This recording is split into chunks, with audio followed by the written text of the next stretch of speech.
Hey everyone, last time on Torin's Passage, Pergola. This tip of the day actually came up in a later session, but I thought it made more sense here.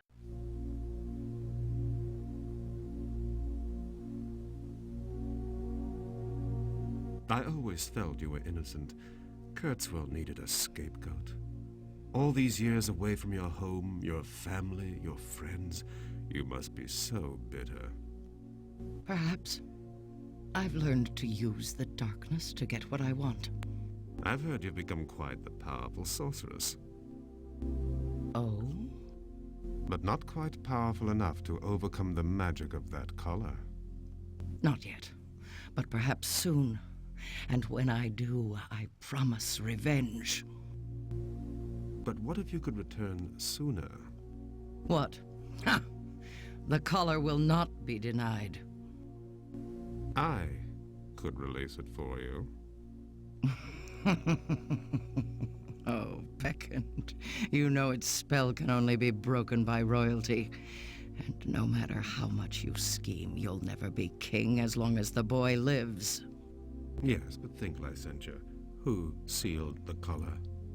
Kurtzwell. That... Wait. Are you suggesting you could become Arch Authority? Let's just say if you'll do a small favor for me, I'll do a large favor for you. And just what would that small favor be? Nothing much, just a little magic spell.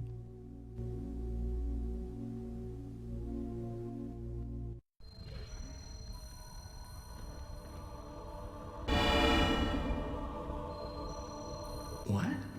Hey, I'm getting better at this.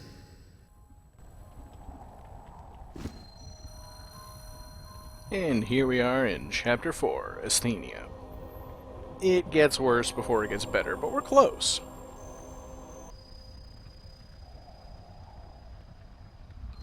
No, I refuse to go back. I must find my parents. Is that writing? It's so dirty, I just can't tell. Well, let's see what's inside the cabinet.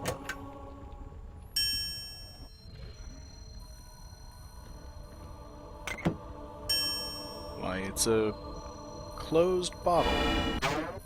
I guess I should open it. Ew, smells like ammonia. That was a puzzle. Thanks for participating, everyone.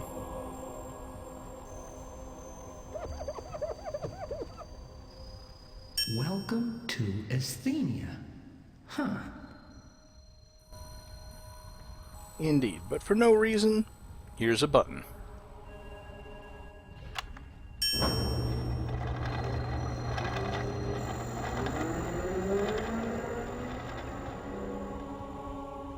Also pictured, how not to animate an opening door.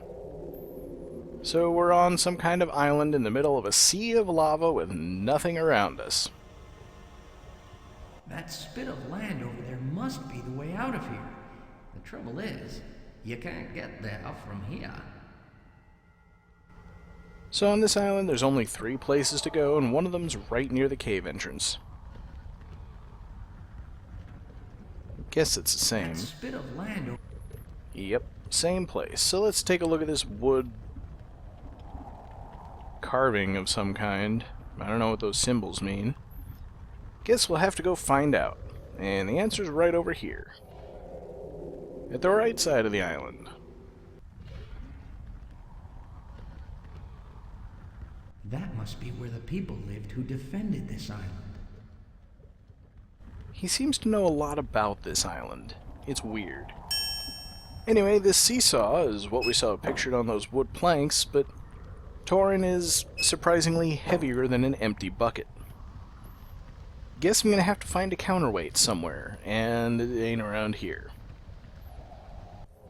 Only one place left to go, this big thing over on the left side of the island. I have to admit, this is kinda fun. Wow, it's nice to see a military-industrial complex with a sense of humor. Of course, maybe that's why there's no one left around here. See, who says it's a military-industrial complex? How does he know? Other than this.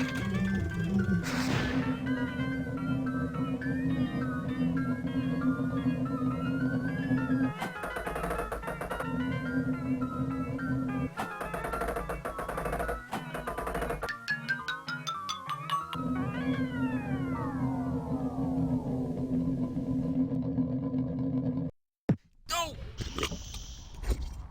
Yeah, that just screams military, doesn't it? Anyway, I need to catch that flying ball, which is a matter of stepping one step to the right.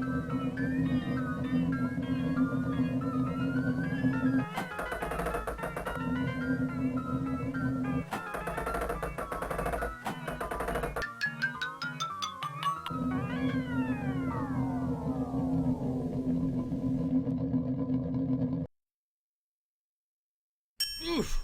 Stone cannonballs? Man, these suckers are heavy. Entertainment! And now we have a weight that I can put into the other side of the seesaw. Don't worry, I'll be right-click warping around the island from now on.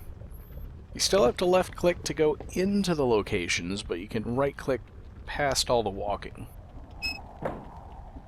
And Torin weighs more than one stone cannonball. Better go get some more.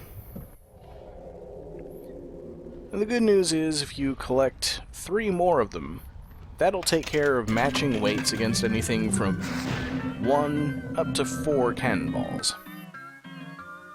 And you can skip most of the animation for getting a cannonball. Very helpful. Of course, I leave it to the viewer as an exercise to figure out exactly how I would match Torin's weight against 2 or 3 cannonballs.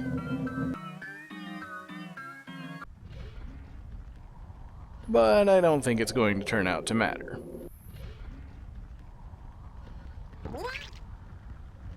It may be cheating, but yeah, I've played the game before and I know exactly how much Torin actually weighs.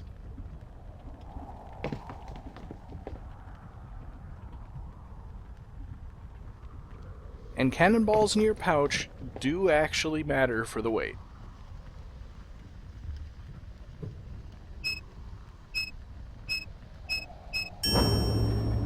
There you have it. Torin weighs precisely 4 stone.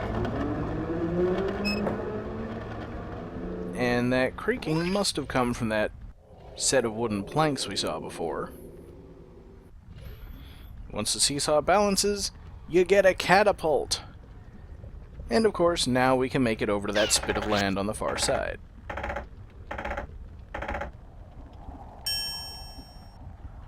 Hey, Boogle, let's go. Boogle? Thank you. I don't know what the heck was his problem. There's no way I can reach the release handle from in here. Well, it's a good thing that catapult is only held together by a rope. Of course, we're destroying it, but we don't care. We're gone. Good idea, but you overshot your mark. Well, darn. I guess I'm gonna have to recalibrate the catapult somehow. Or perhaps weigh myself down a little bit.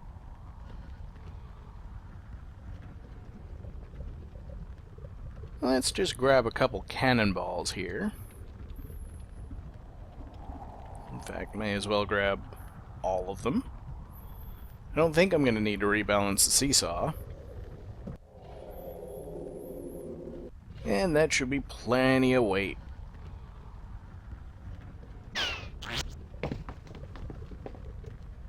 Again, I could just keep them in my pouch rather than sticking them in the bucket. But I have my reasons. Hurry, Boog. Hop in.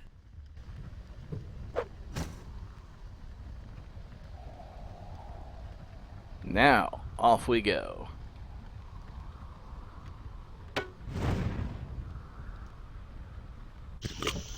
Good idea, but you undershot your mark. I kind of like how they've got two different messages there. But it seems that I'm going to have to once again figure out the right amount of weight. The good news is, we can do that with test fires.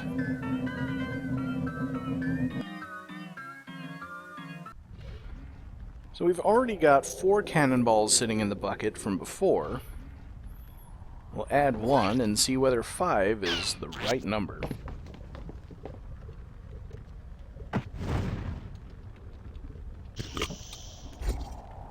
Oddly enough, it sounded like they landed in the lava, but I saw the purple dust from them hitting the land.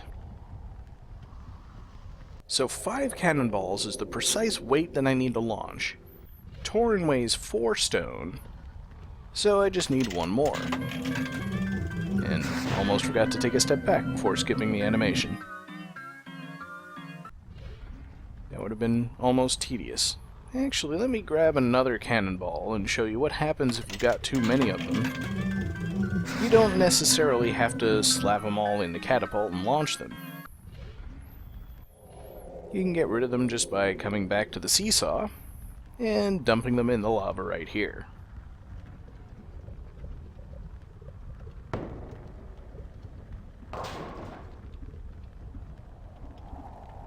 To a perfectly appropriate sound effect. Actually, I kind of wonder... Oh, you can throw it in from here. Well, that was entirely wasteful. And now I gotta go get another cannonball. But don't worry, we're almost done with the not as bad section of this video. Oh yeah, it gets worse.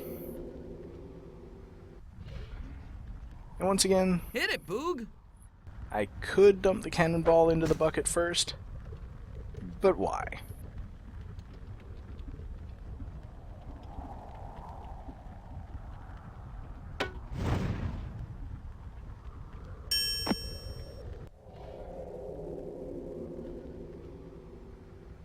Ugh, pooey!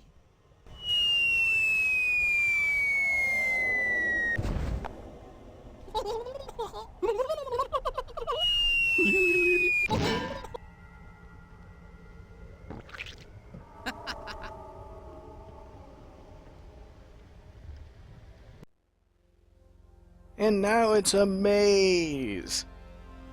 The good news is, I've got the right-click warp trick, so I can just warp myself to the far side of the maze, there-ish. In this area, you can only walk in straight lines to prevent you from falling in the lava. If lava lies between you and where you click, you'll only walk to the edge of that lava.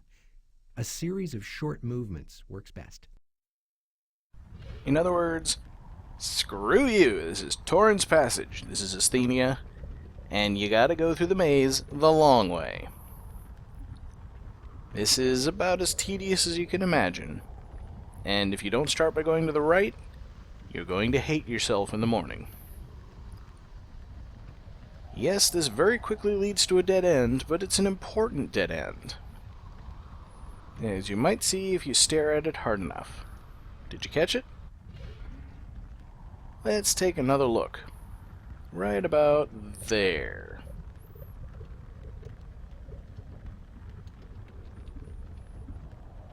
That glint is a vital item. Yes, you're going to need this wrench. And if you don't grab it now, you have to come back for it later. Highly unpleasant, especially with this whole series of short clicks mechanic that the game insists on. So, to make this a little less tedious, an Easter egg that I do know how to activate. Just hit Control P and prepare to be sick. There may be another Easter egg in this screen. It could be in the next screen, I don't know.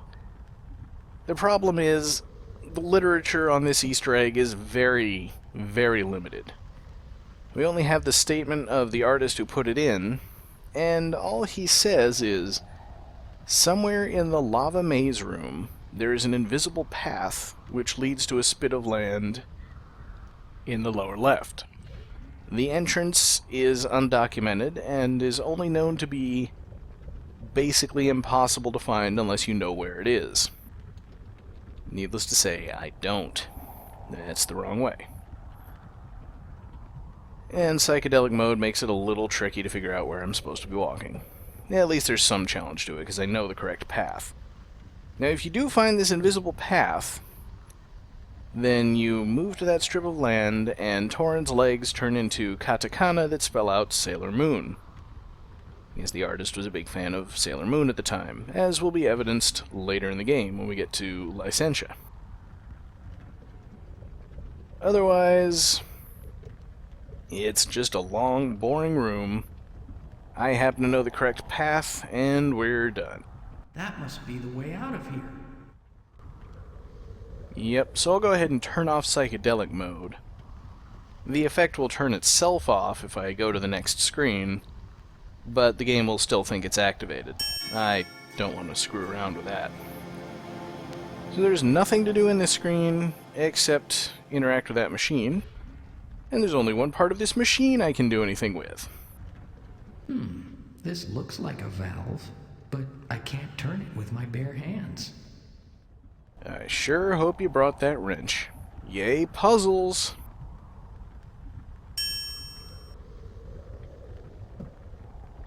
See, I had to use an inventory item. It's a puzzle.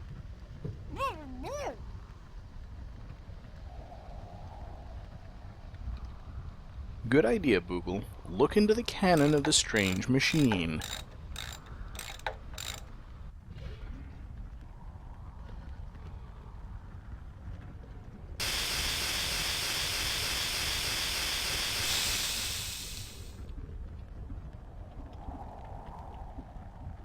Yes. And we're finally done with the maze. You know what it's time for? Another maze! This one is a little less tedious perhaps, because at least you can right-click warp to areas that you can reach from wherever you are. There are lots and lots of transitions, and they just bring you out elsewhere. Where else? You don't know until you've gone. I can see that this might be kind of fun, and I assume that this is the part that Al Lowe was talking about when he said that his daughter designed the maze in the game. It seems like the sort of thing that a 9-year-old would think is fun. Unfortunately, there's very little challenge here. Not none as such, but not a lot. And we're right back to where we started, I think. Warp down here, and I'm on the far side of the ledge from where I started. I guess Torin can't climb past those craters. Whatever, not all that important. We'll just keep going in any direction. They all lead to the same place. There's only one-way transition that I can find. And pretty much the only reason that I'm even playing around in here, rather than just going straight to the end, is that this could also be that lava room that the artist was talking about. It's got lava. It's a maze. It looks like it has a dead end, but there are actually two paths out of here. Oh boy! Yeah, it's kind of a Scooby-Doo sort of thing. This part is kind of interesting, because now we've got this path that goes around the stone tower there, and you can walk to the right. Whoa! But there's also this path on the left, which seems like it could be interesting. You fall, land way over here, and that's it. I was thinking maybe this might be that hidden path he was talking about, and that ledge over to the left with a door there might be the one where the Easter egg is. But I can't find any way to get there. And over here is just another ledge that you can get to pretty much anywhere. And this is just the far side of that ledge I pointed to before. We can go around this way. And I'm just going to leave. There is one more Easter egg in this screen, which I have actually seen. To the best of my knowledge, it's 100% random. And I will try to do it for a bonus video. I don't think it changes the frequency of appearance to skip the transitions. They're just extra time. And we're finally done. No more mazes. The worst parts of the game are now behind us. All we have left to do is cross this wide lava river. And over on the far side, a ledge, a bridge leading to a cave. No way to get there. Wonder what this does. Puzzles!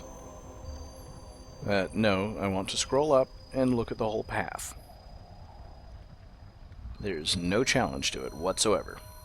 You just jump on these stumps, and that's pretty much all you got to do. The path is straightforward. They just sink once you've jumped on them, and you can't jump back onto one you've already left.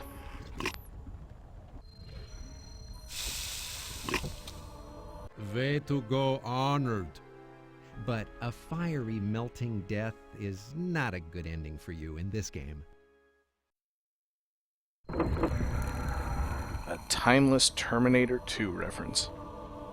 So I'm going to solve this puzzle and tell you what the trick is next time for the good parts version of Torin's Passage.